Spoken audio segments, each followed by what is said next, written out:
I'm absolutely obsessed with these Rubbermaid containers. I just got myself another set. I do love that they have so many different options. I think the first time around I got all the ones on this size. I have an even bigger one. I put like my cheese and my turkey, my sliced deli inside that one. It is my favorite. And so this one I was looking for some smaller ones. So this kind of has a range. The smallest ones are a cup and a third, and then they range and they go all the way up to 3.5 cups. So just depending, I like that you have a bit of a variety in this one.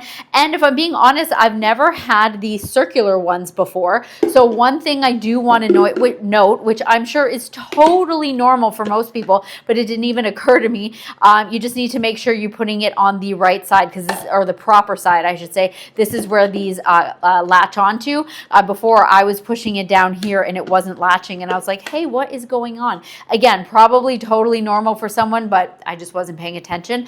So as you can see here, it's got this really nice thick rubber seal right here. So this makes them, you know, super airtight, and it also makes them leak proof, which I love these for like soups and different sauces and stuff like that, which is fantastic. I love these also for meal prepping. Honestly, like if you are looking for some new containers, these ones are my absolute favorite. So many different sizes. They're the best.